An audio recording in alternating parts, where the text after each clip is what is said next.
Hello, listening people. Hello. Hello, Bartek. How are you doing? I'm doing well, Ryan. How are you doing?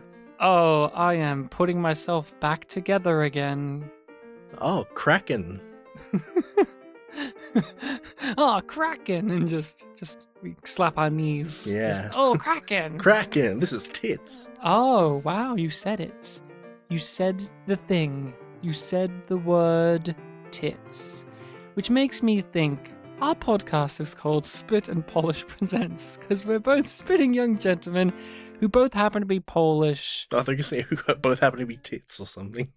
We both have tits. No, happen to be tits. No, I said what I said. Isn't that like a... Bartek has a training bra on right now. Isn't that like a word for like a dumb person? Yes. Yes, it is. Very British, I think. Yep, but we're not British. We're both spitting young gentlemen who happen to be Polish. Get it right. Yes, the British love us. If we were British, we would have not said, hello, listening people. We would have said, I'm sorry, listening people, because the British like to apologize for many things. That's Canada. Canada says, I'm sorry, but the British like to start with an apology as well. Like, yeah, and they say, spiffing good time, lads. And when I say they start with apologies, I don't mean that they are genuine in their apologies either. The British haven't genuinely apologized for anything in history. I'm just letting you know that. Sorry, British listeners, you've dropped off. See, I said I'm sorry there. See, I was acting like one of them. See, it was a little trickster on my part. But we're Polish. We have to say przepraszam. Which means? I'm sorry. Oh, good. And what's trickster in Polish? Trickster? Mm-hmm. Yeah. Is this a word we've talked about before? I don't think so, but you're looking panicked. I don't know. He doesn't know the word, that's okay. No, I can use rascal, maybe? Yes, and is that Polish for rascal? No, I mean like the Polish word for rascal, which is łobuz. What is it again? Łobuz. It's a word that I heard a lot growing up. Like, whenever you're being cheeky or misbehaving, oh, ty łobuz, yeah, then. You are being a łobuz. Łobuz, yes. So we're here to do Pictures Powwow, a podcast in which we talk about movies that have come recommended, and the recommendation cycle goes: the first week it is Bartek's recommendation, the second week it is mine, and the third it is you, the listening people, and then it resets back to Bartek. This time we are doing a listening people's recommendation. Bartek, how about you tell us the movie that got recommended and the person who recommended it? Sure. So the film that we are doing for this episode is a Czechoslovakian film from 1948 called Krakatit. This one was recommended by Mike, or as I know, Michał. And who is this person? He is my mum's boyfriend. Your mum's boyfriend said, I want you guys to talk about Krakatit, which is, as you said, a Czechoslovakian film from 1948. This is the earliest we've been with Czech cinema. We've done plenty of Czech films over the years, but this is the furthest back in time we have gone to with them. And this would have been, historically speaking, I did a little bit of reading about this movie. It's like, we're in that era of time where the Soviets are coming on in and saying, hi, we're in charge now. Yeah, they were the problem around Poland-ish. Yes. Area. So it was a very volatile time in Europe, especially post-World War II. We're still recovering and people are taking up positions of power. And Czechoslovakia was Czechoslovakia at this time, not the Czech Republic or Slovakia. If you have not seen this film, listening people, highly recommend that you do. It is a fascinating piece of business based on a novel from the 1920s. Science fiction novel. This film details how to describe a man having waking fever dreams and or memories of a volatile chemical he has made that, if given to the wrong powers, could bring about the destruction of everything we know. Yeah, this guy's living a bit of an Oppenheimer life, but please remember the book came out well before any of that shit was popping off. But this film definitely reeks of that, post-World War II trauma and guilt about, like, our responsibilities. It was literally like 3 years after World War II ended. Yes, and there's a very visceral scene where our main character has all of these different powers vying for the titular Krakatit, which is the formula that he has made, the substance that is this explosive powder. There's like these Nazis, there's a Japanese soldier there, there's some like weird Italians, there's like a French. Yeah, every like conglomerate of the war is sitting in that room asking for him to explain what he wants to do. That's really late in the film, and it kind of only really hit me then, like, oh yeah, this is like so close to World War II. Yes, it is. But please, people, give this a watch for yourself. We're going to get into more details of this movie now. Neither of us had seen this before. Nope, hadn't seen it before. Had you heard of it before? Hadn't heard of it before. So your mother's boyfriend never brought this up in passing conversation before? It wasn't like when you started watching it, you're like, oh yeah, I've heard him describe this movie or anything like that? No, nothing. No. In fact, next time I see him, I'd like to, ask him a bit more about it. Like, oh, so is this something you'd seen before? Or was this just a random suggestion? Because I don't know. Now, is he from Poland originally? Mm-hmm. Just for people's context out there. Pretty sure, I wonder if this was something that was on. Yeah, like it's possible. In his youth that would play. I don't know how you get across this movie. It's very dramatic. It's very surreal. It definitely does feel, and it tells you early on, like, this is going to be a film dealing with the fever dreams of a man. It opens with a quote. I can't remember what the quote is, but my immediate reaction to it, like, oh, David Lynch probably loves this quote. Yes, but I knew nothing of this going in. I only knew it was from 1948, black and white movie. I saw the poster of a man with like a scarred face looking haunted, so I assumed it was going to be more of a dramatic work in comparison to the absurdist comedic bents from Czechoslovakia we've had in our catalogue before, and that's all I knew. I went in, I didn't know what the structure was going to be, I didn't really know what the plot of the movie was going to be. I didn't even know what the name of the film meant. I asked you, like, do you know what that word means? Is it like something you could decipher from, just because you've talked about how there's some bleed overs with the languages. Yeah.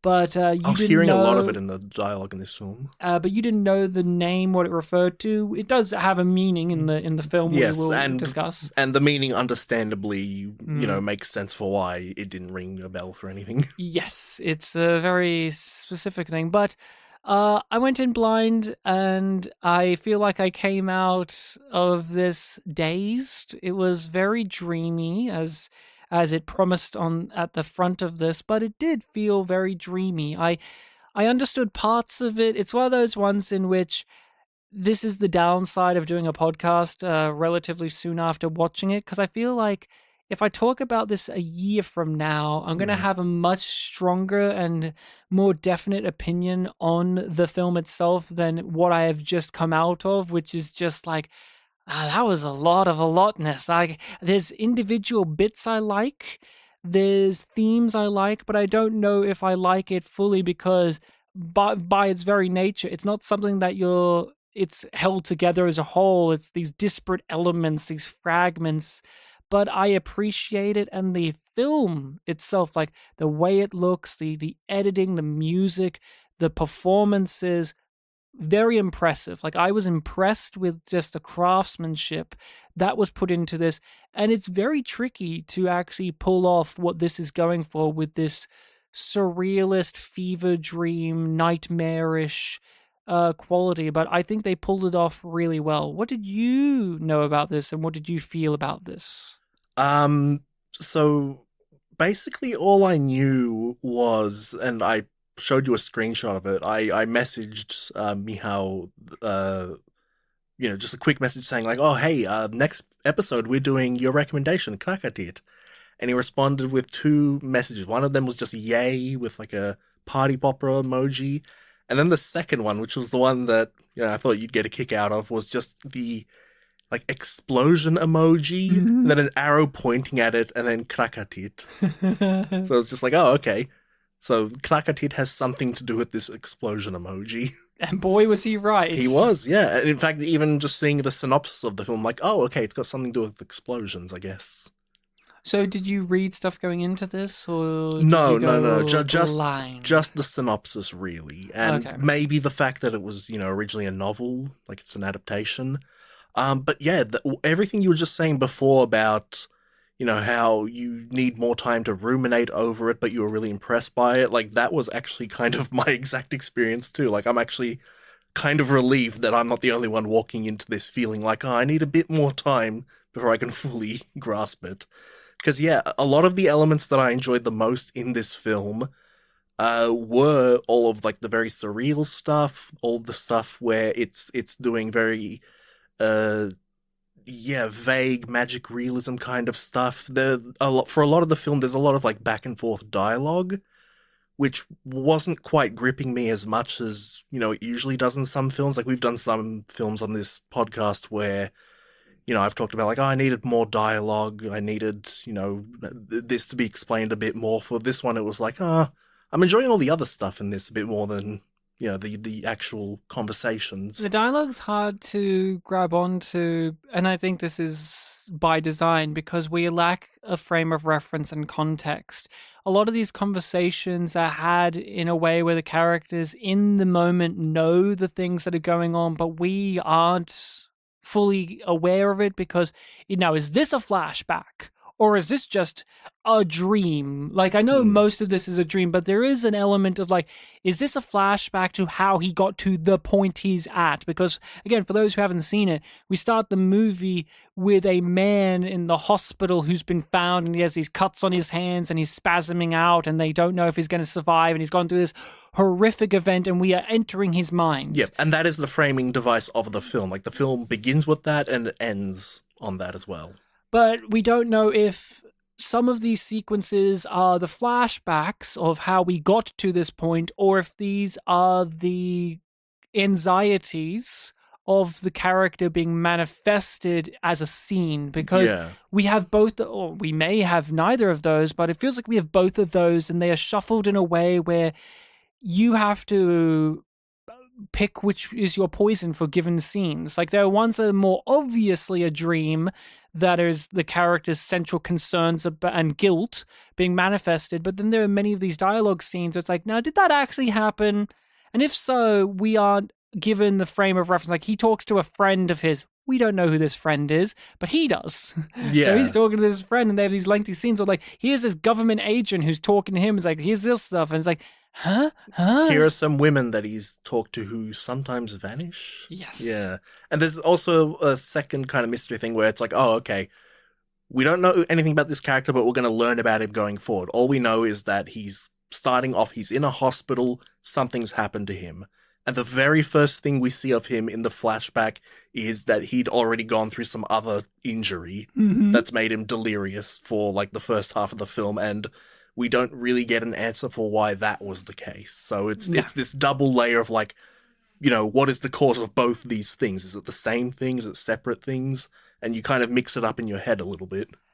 So what is the title, Bartek? What is this, to us English speakers, a very funny thing being said, Krakatit? What is that in relation to, for those who need to know? The Krakatit itself in the film is the name of the powder that he's created, which can cause this massive explosion if used correctly, with some radio waves. The name is derived from a volcano. I think it's called like Krakatoa. Mm-hmm. I don't know if the tit part means anything, but I think it's just their twist on it. Like we are calling it after that, but we've changed the variation, like how we do with many words from other languages, and we kind of just add a little thing different to it. Yep. So it's just basing itself off of a volcano's name, which volcanoes erupt. It's kind of like an explosion. So our man, he's a chemist, right? That's what he is. He's a chemistry guy, and he's stumbled across this powerful explosive material that he's made, and he doesn't, for the majority of the time, we don't really get a deepest understanding of like his intentions. Like that's a part of it. It's like everyone's asking him like, what's his intention with this. Like, you've created this. Now, what are you going to do? Are you going to sell it to the enemy? Are you going to give it to our government? Are you going to do it for noble purposes, impress people? Are you aware of the horrific ramifications this will bring? Because he talks about this as a very scientific thing, like, oh, everything's an explosion, blah, blah, blah. Like, he talks about all these things about, like, subatomic particle, this and this and this and this, and he's very cold and detached.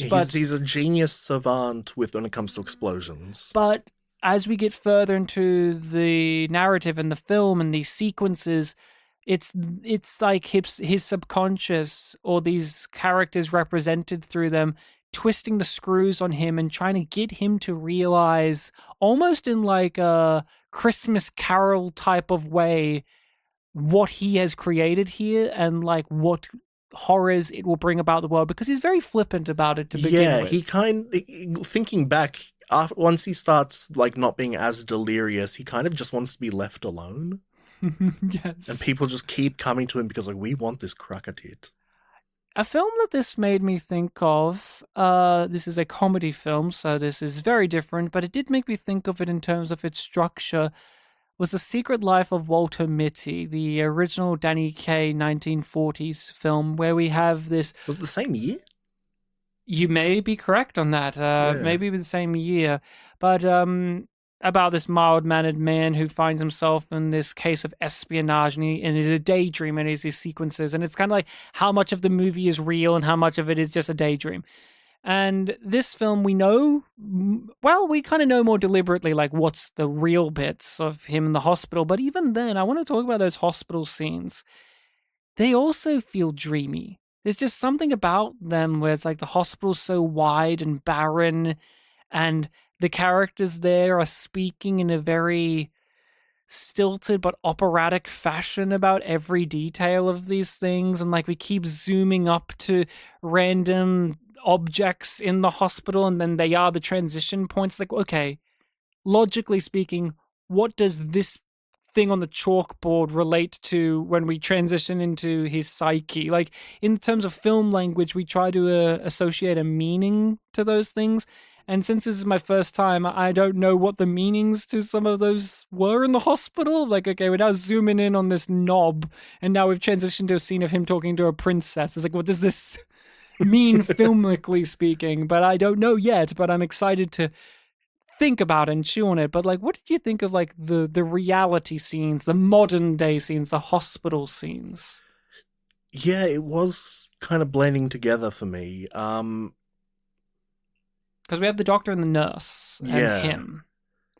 We barely see his face during most of these scenes. He's either the camera's pointed at his back or he has the mask over his face. Like, yes, that's right, he had the mask. It's actually kind of hard to tell if he's the guy, like, for a good portion of the hospital scenes. Like, when we zoom in on his face and then we have it then we cut to him in the dream, it's not like as clean as like you would see in other movies. Like, oh yeah, clearly the guy, because he has so much medical gear on him and he's so scuffed up. It's like, okay. Like, I guess maybe for me, like, I wasn't really in like the surrealistic analysis mode with those scenes, because like, okay, this is reality. I can take this at face value.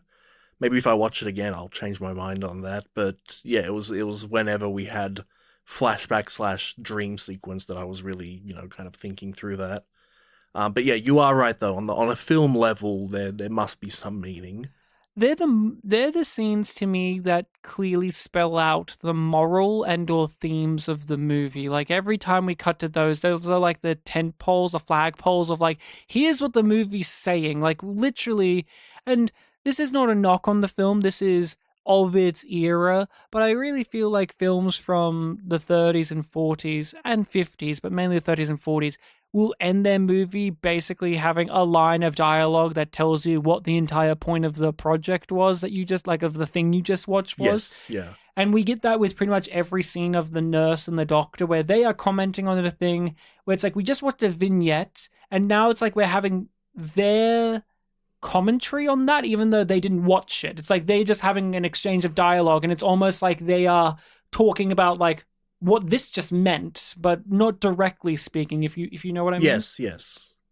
So did you like that, though? Like, a part of me was like, do we need to keep cutting back to reality? Like, in the way that we are. I was fine enough with like, oh, we see his face with the mask on and that's it. But there were a number of times where it's like, no, we are going to cut back to the hospital now.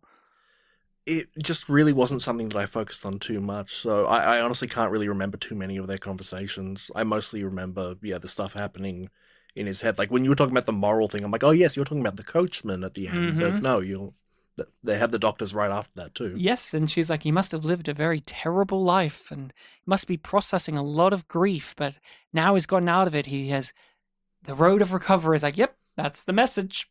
It's the theme. You gotta move on. There. I think they just stood out to me because they halted the roller coaster ride of a dream. You know what I mean by that? It's like you mentioned him, David Lynch. He doesn't have these scenes. He just is like, here's Mulholland Drive. Yeah, it's now we're going to have a Blue Key scene. And you're like, okay. It's like the thing I was saying before. Like, once you're in those scenes, okay, you're in reality. You can take this at face value. Yes. So what do you want to talk about? What are elements of this that you want to tug at? Where do we start with this one? Exactly.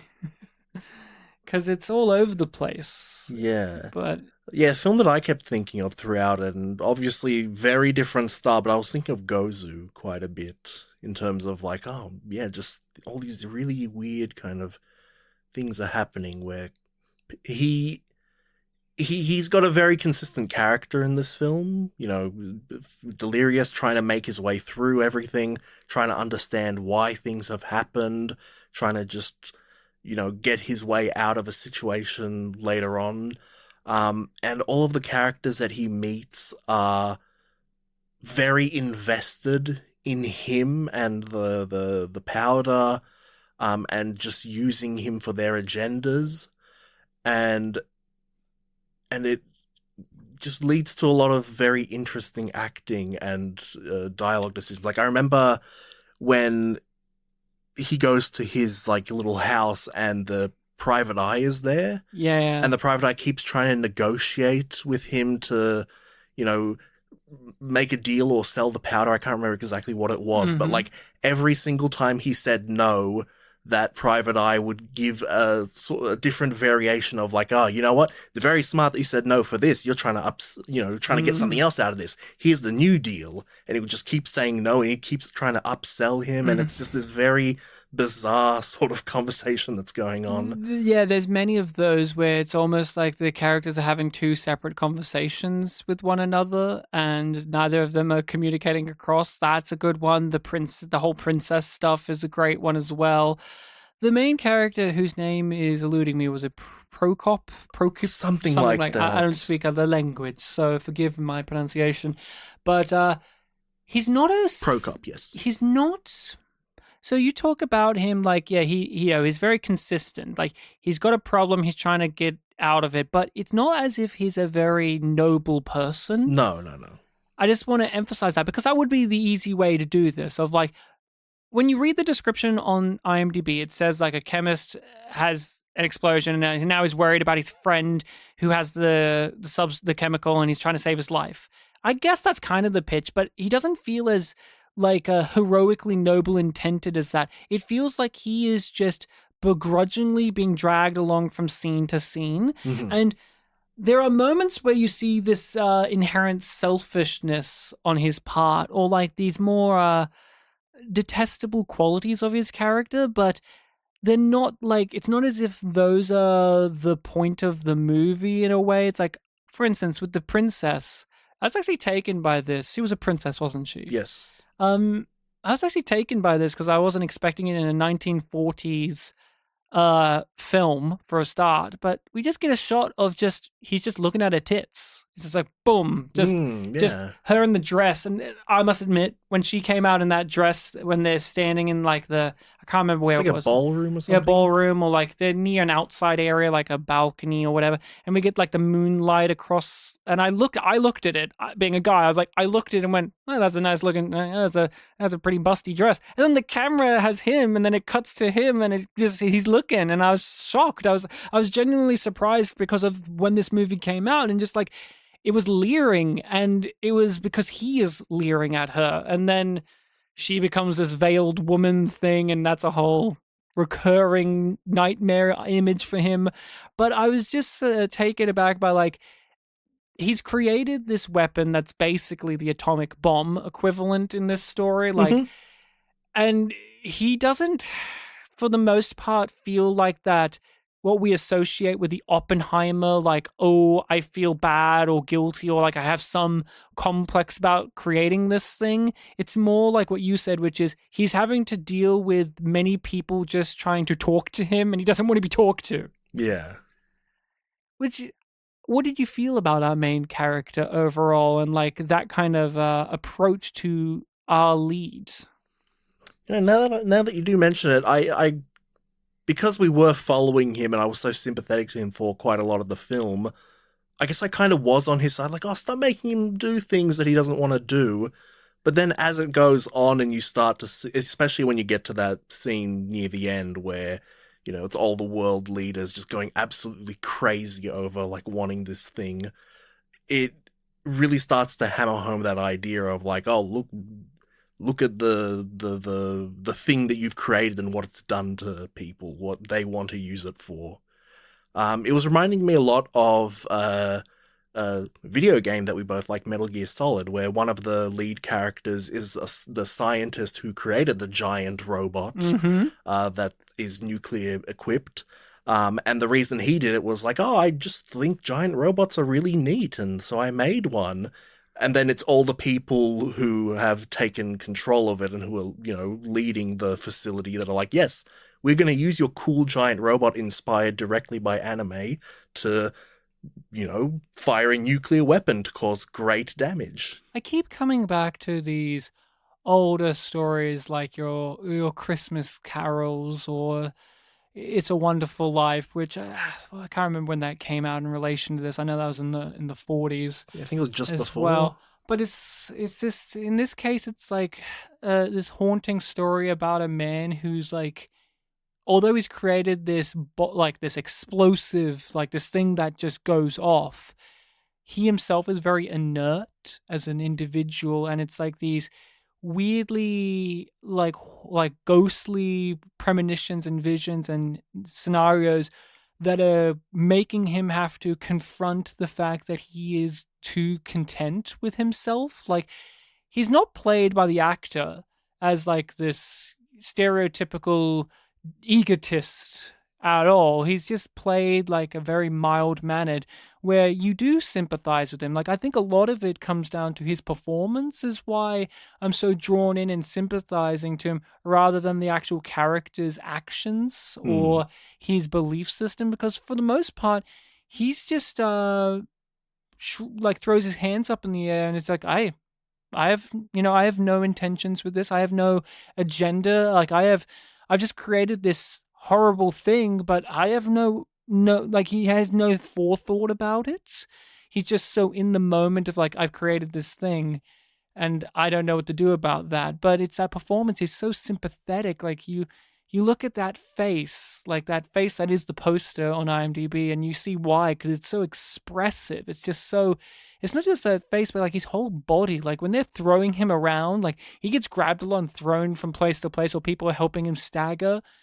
You get this sense of like, you do get the sense of like this noble intellectual man who's just falling and falling and falling and just deteriorating in front of your eyes over the course of the movie, especially like when we get to that big world leaders scene and you have like that one guy who's always like grabbing him by the arm and like shepherding him around and telling him like, this is how things are, and like, I've added a new little narrative point to your invention. It's like, oh yeah, he's just constantly meeting up with different, like, assertive people. Like, one of the first ones you see is like a dream sequence within the dream sequence where he's thinking back to like his university professor. And, he's asking him these hard questions like, what does this mean? What does that mean? Explain this. And then he has to answer that. And then by the end, he's having people put words in his mouth, like that comrade guy who's like, oh, Comrade Krakatit here is really looking forward to, selling this to you and seeing what we're going to do with it. And then he just tells him like, no, I'm not. That was I think that's probably my favorite scene of the movie is the different world leaders or like different parties trying to vie for this thing, because you have like that guy who's like comrades, comrades, and they're doing like the Soviet kind of rallying cry, but then there's just a Nazi sitting there, and then there's like a Japanese soldier sitting right next to the guy, and you see like an Italian one, and you see like a guy that looks like an American, and you're what is this scene? It's just so it really weird. Threw me off because like, oh, this suddenly the film's got like multicultural characters here. I wasn't expecting this. Because at the start of it, it felt like, oh, this is the film kind of grappling with like the Soviet stranglehold on Europe. Because, you know, there's that main one, the comrade, and it's like he's wanting the main character to give like a rallying cry speech, which feels very, you know, stereotypical of that regime of like, yes, we got to get the comrades in arms and motivate them to do communism and this and this. But then you're like looking at the scene and you're like, oh, but there's a Nazi. Yeah. Right there. And they're not commenting on it. That's the thing. In the scene, it's never that's not commented on. Like, that's just, here it is. And like in amongst the mania, you get little lines and references to the World War, and you're like, oh, like you said, oh yeah, like like to me that was in the air of all of this, because this character feels like a very Oppenheimer like figure, like this man who's helped create this like world changing weapon, or this like this material, this chemical, this whatever you want to call it, that is going to redefine humanity for the rest of time. And the film could have been directly commentating on that because it was only a few years ago. But then you remember this is an adaptation of a novel that deals with a very similar idea, and it's like, all right, like, what's with all this sci-fi stuff being applicable to real life? Stop being prescient, please. Yeah. It also really reminded me of the last film that we covered. Like, towards the end, you get that courtroom scene in M, where all of a sudden, like, the ideologies start coming out and the hypocrisies start getting pointed out. It's like, oh yeah, this is getting really real, and it's leading into like real world values and like the moral of the story, which, you know, in that film it's like, you know, you need to be understanding of each other, you need to you know, give due course in your courtroom proceedings, you know, make sure you get the right answer, kind of thing. And then in this one, you know, you have that coachman give the moral at the end, where it's like, you know, you should think about what you do and try to, you know, have a good end in mind to create something good for people. There's a lot of symbolism in my interpretation. And again, everyone, we've only watched it the one time, and it's truly a hectic movie. Like, it's hard to keep up with it, but that's not the fault of it. They're doing this on purpose. It's an assault on the senses of like, the music in this is sublime. It feels otherworldly. It feels out of time. Like, I have to keep reminding myself, like, this is from the 1940s, but you listen to this score and it feels both from a previous century and a century ahead. It just feels so current, but also so previous era to when this movie came out. It was just an assault on the mind. Yeah, it's overall amazingly complimentary. Yeah, I like, that was one of my favorite filmmaking aspects, was just like the score of this was great. But there's a lot of recurring imagery or like symbolism to me of death, like this fear of death. Like, is that guy the coach driver at the end? What is he? Yeah, he feels very much like the Grim Reaper-esque Ghosts of, you know, Christmas Future stuff. Is like, he feels like that character in that film where you say like, was that character real? Was that character real? Were they death? Were they God? That type of thing. Then there's the veiled woman. That's a recurring thing, and the princess becomes that, and because of this effect they have on it, looks like a skeleton face, and it's like, and he keeps running away from that, and it's like, is this death? Yeah, like, yeah, and there's even like a little twist at the end where like he runs into her, and it's like not anyone really all that special to him. Yeah. Very, very like peculiar. Yeah, there's like only one or two other actors who bleed over into the other dreams as different characters. Like, for the most part, each new dream sequence or each new potential flashback to how he got here, it's just an actor playing a specific character that exists for that one moment. Yeah, like, very rarely do we get people who are the same character cross over into the next.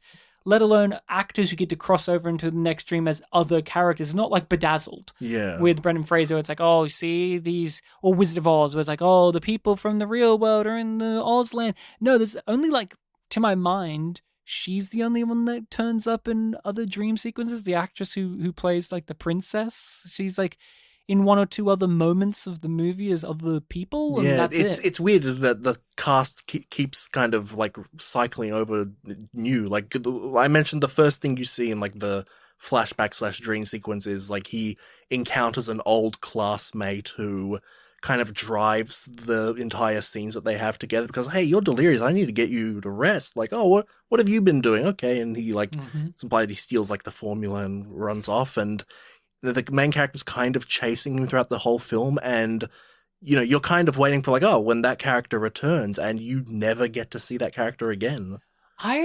Because of the absolute hysteria of the movie, I had a moment of doubt, and I don't know if you've had this with this movie or with movies in general, of like, oh, is the nurse in this case, is she the same actress that's the princess? Because I haven't seen the nurse in a little while. I remember she's dark hair, and there's this moment like, I'm trying to make sense. I'm trying to make these connections. I'm using previous, things of like, oh, in the Wizard of Oz, this is this, and then when I saw the nurse, I'm like, no, it's a different person, and she looks different. It's like, okay, scratch that off the list of like how this dying brain, or like this brain that's in a comatose state is rationalizing its existence. And so I was trying to pull that, but yeah, there's things where it's like there's clearly intentions here, but then there are things where it's like either there is no specific intention and that's the intention, or there is and we just have to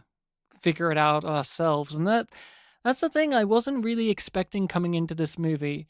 I thought this was going to be, at best, a kind of war story. Like, I see the picture and it's a man with a haunted expression in black and white, 1948. I thought it was going to be like a gritty, war drama. Honestly, because of the poster, I thought, oh, is this going to be the Czechoslovakian version of Stalker or something, where it's like this gaunt looking man. But I wasn't really thinking that there was going to be a movie from, like, I didn't think this was going to be a film that makes me challenged in such a way in which I want to really sit and stew on it. And not just because it made me think a lot, but I'm really trying to like pass what they were giving me emotionally speaking as well, because talking about just emotionally speaking, this film does really tug at you in many different directions, but it's like, but for what means? Yeah, like before I mentioned, like the film opens on that quote, and when I was watching it, I was thinking like, oh yeah, I bet David Lynch loves that quote. But then I finished the film, I'm like, this really does remind me of a David Lynch work where like his whole, philosophy about a film is like, oh, it's not about the answers, it's about the questions that you keep asking after you've finished watching it. I thought of Mulholland Drive the most for some reason out of his film catalogue. Well, I don't know why, but it just did. No, I'd be surprised if it was any other film. That film's also about dreams. Yeah. But, many of his, and you could have thought there's like dream logic stuff happening. That one actually does directly the thing that you said you were kind of expecting, where it's, like, oh, the characters from that the lead character's real life are kind of reshaped in the dream, and you can kind of make the connections of like why they've changed. And Lynch loved Wizard of Oz. Yep, we just literally a few weeks ago watched Wild at Heart at the cinema, and that film's all about like referencing the Wizard of Oz directly, like she every even 10 minutes. Her red shoes 3 times to go back home. Yep. So it might even be a case of like, we don't have that second half of Mulholland Drive with this film, even though there is like a hypothetical one there. Like, maybe the woman with the veil, who's also one of the world leaders or whatever in that secret society. Aristocrats, yeah. One of the aristocrats. Maybe he did have a closer connection to that group, and, that's them being manifested in the dream as something that he's trying to reject, but maybe in reality, he was much closer with them. Who knows? And there's just this persistent nagging sense for the main character to have anything to him, because you meet this princess, you meet these world leaders, you meet this PI.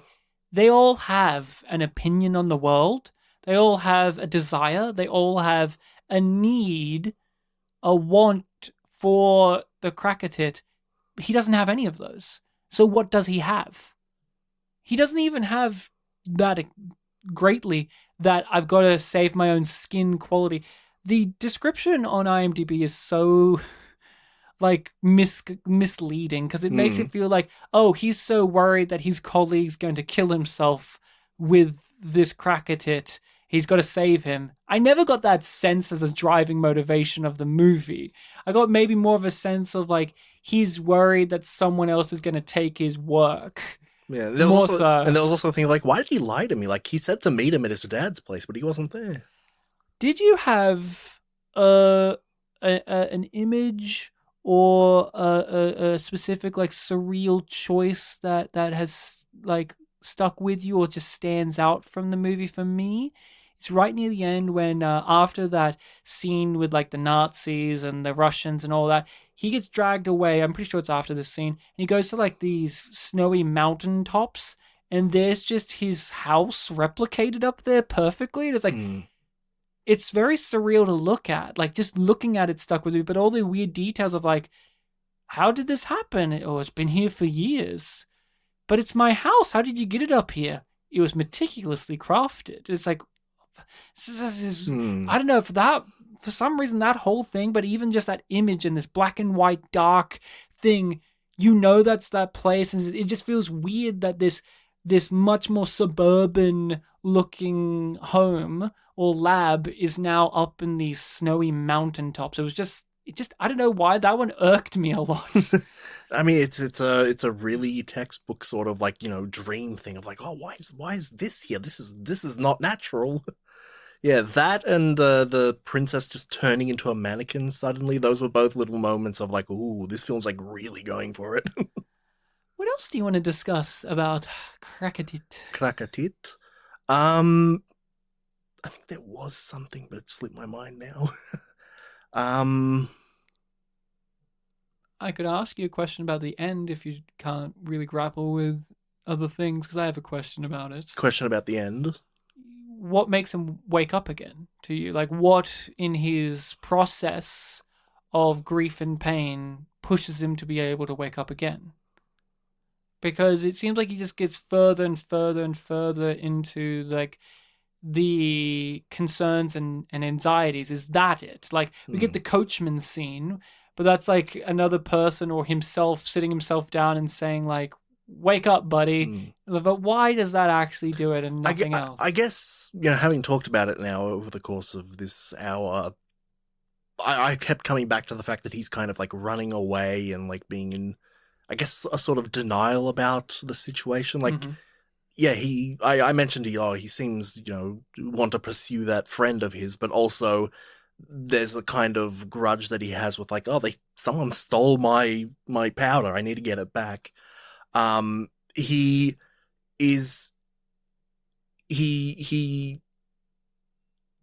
avoiding like the responsibility. He's avoiding like the desire for having a deeper meaning to it.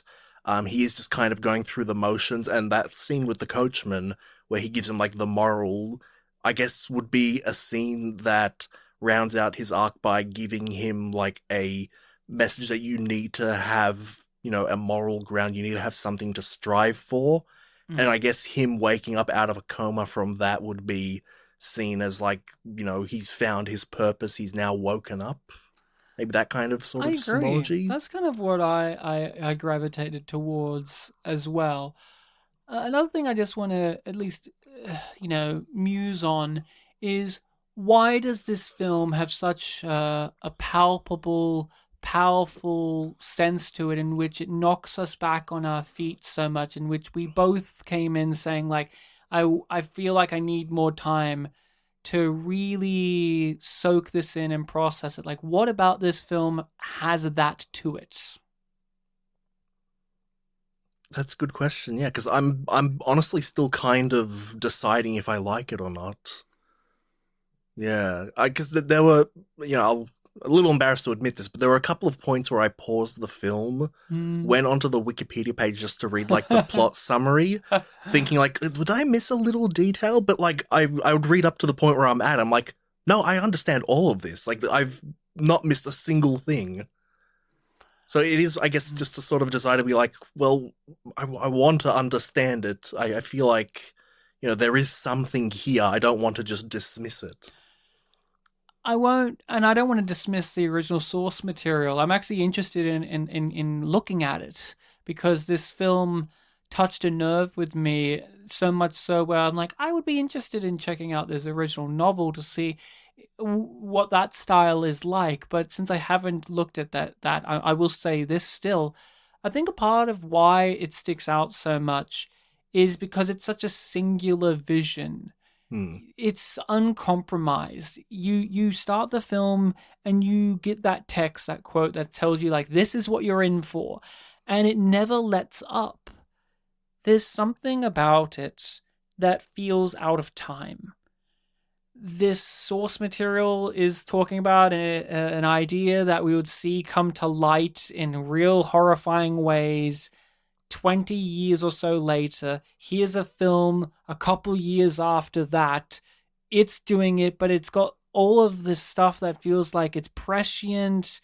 It feels like it's talking about issues from the recent past and then even further, but also issues of the future. And like there's all of this concern. That's a part of it. It's like there's this concern, and I think a part of, at least another thing for me why it takes me a while to really chew on it and process it, is I have to put myself in the mindset a little of when this got made. We were talking about that with M last week, where it's like that film was like at the rise of the Nazis, and this is the post of all of that, post World War II, where it's like here's the fallout where everything was in shambles. People were figuring out like what's what. And that's what this movie really has going on. Like our main character is like a guy living in this world of people who's dictating what is what now. And, living, in, 2025 reviewing this, it's like I can't really wholeheartedly grab onto that and be like, yes, I get it. But at the same time, I kind of have to rewire my brain to think about it, because this film, like Czechoslovakia, will get absorbed by the USSR, and like we're still dealing with like how World War II had completely scarred and torn apart Europe, and I think that's a part of it. It's like there's just a lot of weight to this film. And there's also, you mentioned like seeing things to come after this film was made. Like shortly after this is where the Cold War happens, and that's like a whole arms race. And the thing about this Krakatit in the film is like, it's an explosive that can be detonated with like radio waves. There's even like when they go to the shack that's like his house on that mountain of I think I read that it was like magnetite or something. Yes, they said that. Yeah, they mentioned that. They the whole thing with that location is like, here's like a big satellite that can trigger Krakatit everywhere within like 3,000 kilometers or something. Yeah, and look, we get a perfect view of the destruction from afar. Isn't it lovely? Yeah. It's so sweet and gorgeous. So and if you're talking about an arms race for weapons, like that would be a really big one. And we get all these super specific details on how Krakatit works and like how you can use it for different applications, even though it's still destructive. Like a part of it is it jams radio waves in general. Like the communications get fucked up when it's sprinkled around the place. So it's like, even if you don't want to use it as a bomb, you can use it to disable the enemy's communications. It's like, okay. And like, I really like that sequence where they were figuring out like, why did this one explode and this one didn't, and this, and they're figuring out like, it's timed. Like there's a time thing in the radio waves. And I really like the almost like scientific analysis scenes, like the technobabble of how this worked, because he himself doesn't understand it. So you're on the same footing in comparison to say like when we do sci-fi movies, the characters understand what the tech is, but we, the audience, don't. And you maybe get like that one audience surrogate character who doesn't have a fucking clue, and then you have to be like, here's how the ghosts and Ghost in the Shell work, blah, blah, blah, blah, blah, blah, blah, blah, blah, blah, blah, blah. This film, it has the advantage of no one knows what this is and how it works, and like, so there's joy in the exposition. I keep thinking back to that college professor where he's like asking about like the elements of it. It's like, it's a pH, this, da, da, da, da. pH, how much pH? And he's like, 2. I'm like, okay, it's 2. But I thought this was a great recommendation. It was unexpected. It's got me thinking a lot. It wants me to just read more about the production. I was looking at just quickly some of the people involved in this. The princess, the actress, she was Czechoslovakian, but she only did this film as her only Czech film. Everything else is like other countries, which is, that's interesting to think about.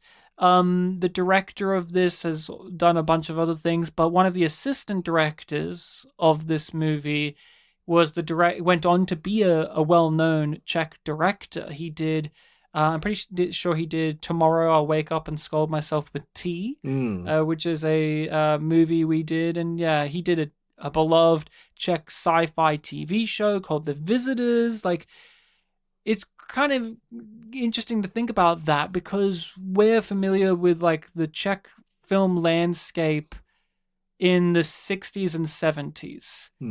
And that director is one of like the lead guys of that. Like we always talk about Ulrich Lipsky, but then this guy, this one who's the assistant director on this movie who did Tomorrow Wake Up and Scold Myself with Tea is like one of the other big dogs. And that's just like a generation difference between these eras of films, and yet here he is learning the trade, doing the stuff, doing the hard work in this movie, which is drastically different to what the movies would be. Like, think about how Tomorrow I'll Wake Up and Scold Myself with Tea approaches some of the same topic matters as this, actually. Yeah. Hitler is in that film. Yeah, and like the fear of like exploiting this technology for a weapon and giving the evildoers a leg up in the world, and what's your culpability of that? Very different because that's a comedy, but also just different filmmaking styles. The sensibilities had changed. This is very dour. I didn't find any laughs to be had. I wasn't smart. I actually found this quite a dour movie. Like when I finished it, I took a big sigh and just went, not only like, what did I just watch? Like terms of like, how do I process this? But like, whew, that was just heavy. It hit me in the heart real well. No, for sure. It's a film that had an impact and it was a good recommendation.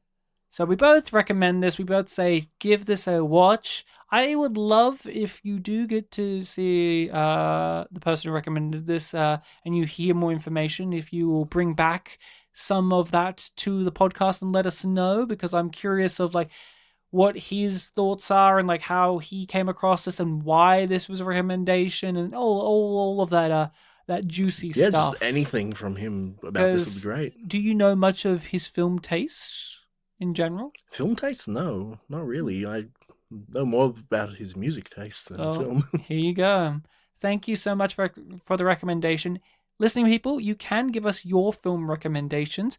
Make sure to email us or hit us up on social media. We add them to the list, so don't miss out. And we would appreciate some more older film recommendations. A lot of the films we have on the list now are mostly from 2000s onward. Like there are some ones from like the 80s and 70s. But if you guys have any suggestions for like films from, way in the past or more distant, more recent past, please send them our way. Would love to tackle some more from you, the listeners. But Bartek, what is your recommendation for the next episode? If I am not mistaken, this is a Hollywood pick film from you? It is. It is a Hollywood film.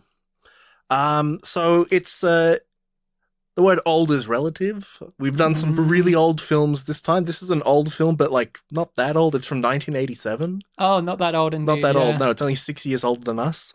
And we hung out yesterday. I mentioned like, oh, this is a known film. You've seen this probably. It is the 1987 Stanley Kubrick film Full Metal Jacket. Full Metal Jacket. Oh man. Vincent D'Onofrio himself is in there. Another film Harley with war Ermey. commentary. War commentary, indeed. Tone, what is it? We'll find out. The true Vietnam War story. Oh, man. Just so, trying a to be a film that guy. Divided Siskel and Ebert, but will it divide us? Find out next time we talk about Full Metal Jacket. Oh, man, we got to talk about Siskel and Ebert's review Yes. of Wild at Heart. Oh man, we haven't talked about that. What a review. But no, and their review of Full Metal Jacket's pretty iconic, so I would recommend giving it a watch. It's one of their top ones.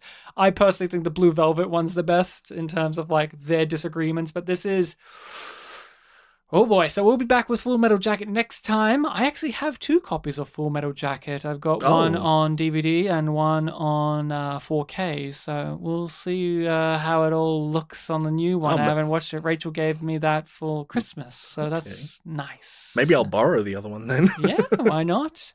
But everyone, thank you so much for listening and tuning in. You can find us on social medias, Facebook and Twitter, Spit and Polish Presents.